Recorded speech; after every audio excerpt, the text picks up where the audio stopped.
From its ambitious start, building and delivering the city's first dedicated sports centre, through the development of community projects, support to our active lives, and the current management of some 18 sports and fitness venues, the story of Live Active Leisure is one that belongs to all of us. Of course, all of this was made possible because of the special relationship that was established in September 1964.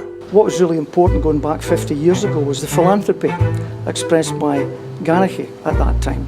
The council, the then council, and the chairman of the Ganachie Trust at that stage began to discuss the possibility of building a facility for young people, sports facility for young people, in the grounds of Balhousie Castle. And they decided to build Bell Sports Centre, and the trust at that stage agreed to pay for the building of Bell Sports Centre, which was then a very innovative building. But the trust can only give money to charities, and so the Ganachie Trust set up Bell's Sports Centre Limited, which was accepted as a charitable body.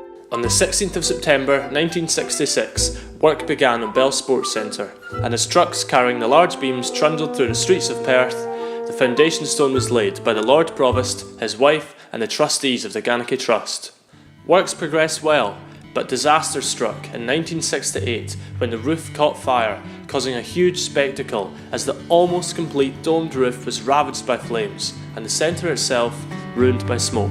Eventually, some 6 months after it was expected, Bell Sports Centre opened to the public on the 15th of October 1968. Pat Duffy remembers it well. Well, I would have been at St Columba's High School probably in them days. I remember coming up through the inch on the way to school on my bike, and every day watching as the sports centre would be built and built. And of course it opened when I was 13, and by that time I was starting to get pretty serious at table tennis mainly, but I also played football and any other sport I could get my hands on.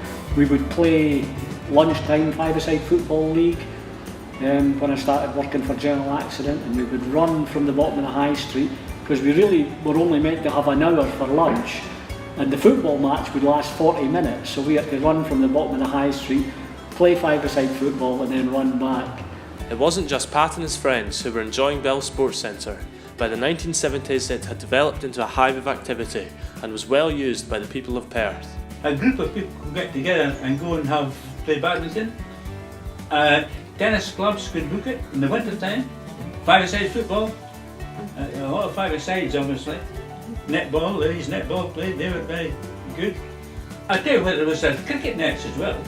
Right. There was actually cricket nets, about 1, 2, 3 sets of nets, and same as you see the nets in the test matches. By 1972, it was obvious that more was needed. Plans for Ganachie Sports Pavilion brought changing facilities and a base for the rugby and cricket clubs who used the outdoor pitches.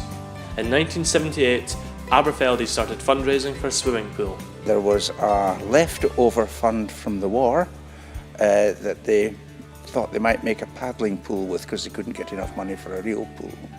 So we set to raise money. We had jumble sales, we had sponsored meals. I was sponsored to see if I could float down the Tay in a barrel at one stage.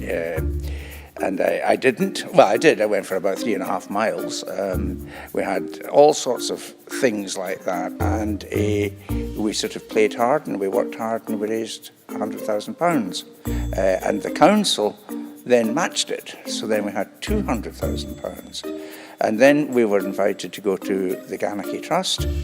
And they said to us, we understand that you've got a plan here to cost £560,000 and you've only got 2 and you want us to make good the rest. And we said, that's more or less it, yeah. So they phoned us on Monday and said, you've got your money. Then we went out and drank a lot of fizzy wine. Pitlochry, Letham and Blairgowrie had all started independently planning their own community facilities. Blairgowrie Rec Centre became the first of these to open its doors. Eventually, obviously, we got the contract sealed and building actually started in the early 80s. The part I played in that was, at that time I worked for John Fife Ready Mix, so most of the concrete that I batched has gone into the building of the existing recreation centre. So yes, it has a place in my heart. I've seen a lot of kids come through the centres, and now you're seeing the next generation, and a lot of like staff, the kids that come and work till they're 16 and go off to uni, or like 18 now and go off to uni. I've seen so many kids, and people come in here and see me and go, "Are you still here?" And at the same time, Bell Sports Centre Limited became Perth and Kinross Recreational Facilities Limited.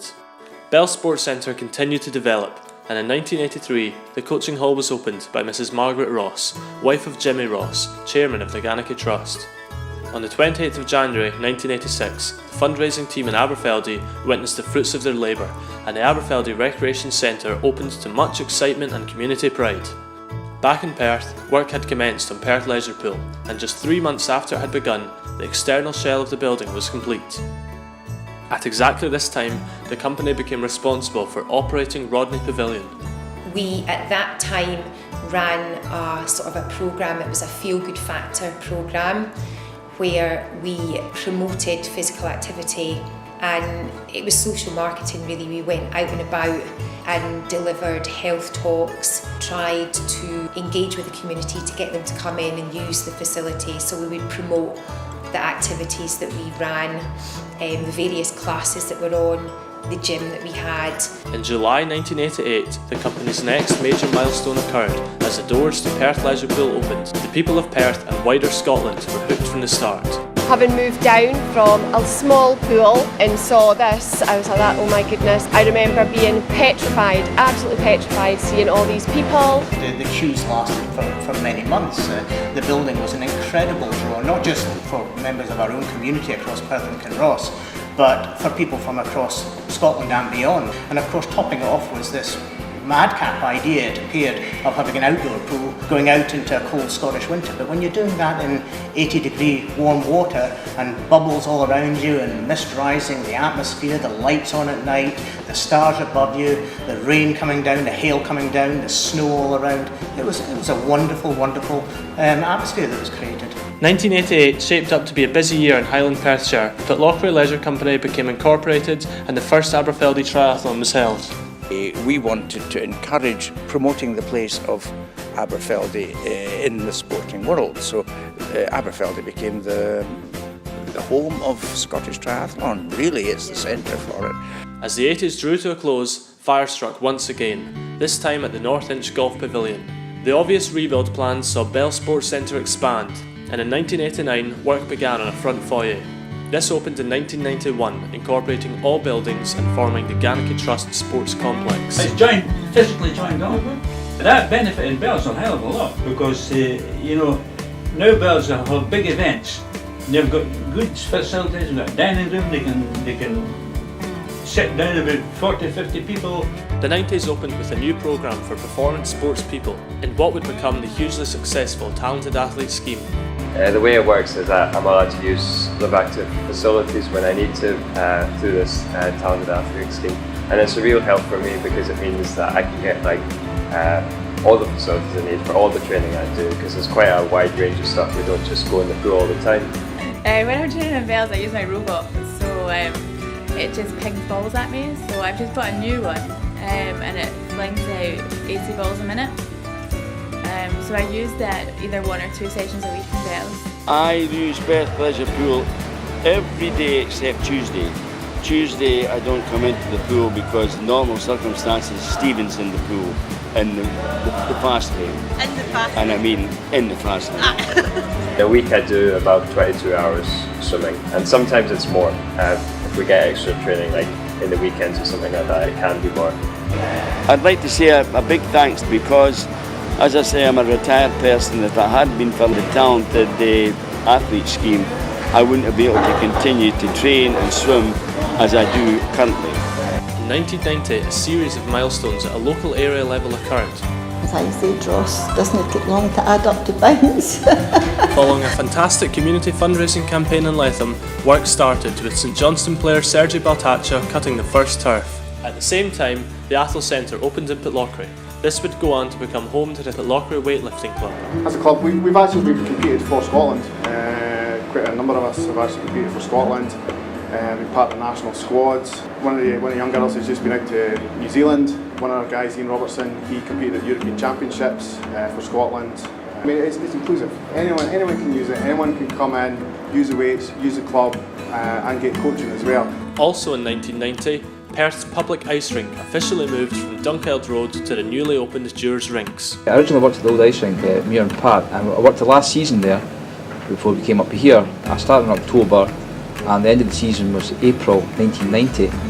After the season was finished and the building was getting levelled, a lot of the stuff like this original glass that's in Dewars and the lights are in the ice hall, they were all shipped up and all moved out to Easter Round Farm, Chuck's farm at the time, and he was the chairman.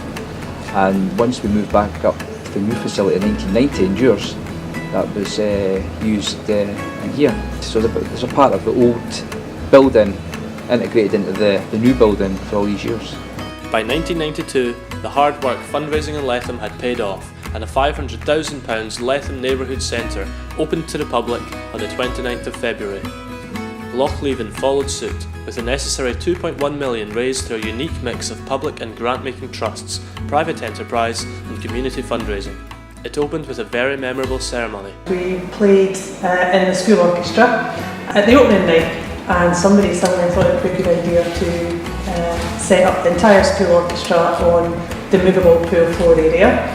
The pool floor floats actually on top of the water, and nobody obviously took into account the weight of, I don't know how many kids, but maybe 40 kids, metal chairs, music stands and instruments. So within a few minutes, sort of start to feel our feet getting wet, and by the end of the performance we were sitting probably 2 to 3 inches water over our socks and shoes. Who'd have thought that 24 years later I'd be duty manager at the centre? Perth was hit heavily by flooding in the 90s, and the company and its venues did not escape this. Bell Sports Centre was hit once in 1990 and again in 93. The large domed roof becoming an iconic image once again as it protruded from the north edge under several feet of water. One of the great success stories of the 90s was the community fundraising and eventual opening of Strathearn Recreation Centre. My mother, her name was May Cameron, thought we have no swimming pool in Crieff, let's do something about it. And she actually went to the fancy dress with her swimming cap, her swimsuit, her towel, and a notice on her back saying, we need a swimming pool. And that is how the swimming pool part of it got kicked off. Then, as you can imagine, there was a lot of money to be raised. They did things like they sold a brick. You know, you paid maybe it would be £1, so you bought a brick to build the swimming pool. Whist drives and fetes and galas to raise funds to start the pool. A GP coordinator was appointed in 2000 to run what would become one of the company's greatest community success stories. Basically, guys get referred in from the doctors. It can be for any number of problems, through a consultation, into the gym, and they're always a good laugh. Those guys I really enjoy teaching that class. I do exercises in the class. Now there is a big fancy name for it, trust me I keep forgetting it, so I just call it hard work in the pool. But I've been doing it for the last few years through GP referral. I was born with spina bifida, and the last few years it had come to that I was falling all the time, so I got referred up to physiotherapy at the hospital, but I couldn't do the gym, and now they've referred me down to the pool, and I've been coming for the last few years, and it's been mental. Started off twice a week and now I'm 4 times a week, so it's working. As the millennium came to an end, the company changed its name from PKRF to Perth and Kinross Leisure, and both Strathearn Recreation Centre and Athol Centre joined the company. This paved the way with the increase in the number of facilities to the rollout of the community campuses across Perthshire. I have to pay tribute to certainly the council and the councillors at the time for having the vision to develop not just schools but community campuses which can build on the already solid work that goes on in our communities, where LAL have been actively involved in getting people fit and active and healthy. So that relationship has been strengthened with Live Active Leisure managing the leisure facilities in these campuses. In 2010, it was time for a review of the company and its brand values. The company, Perth and Kinross Leisure, in 2010 made a decision to make a really bold statement about the future of sport and leisure and physical activity in Perth and Kinross.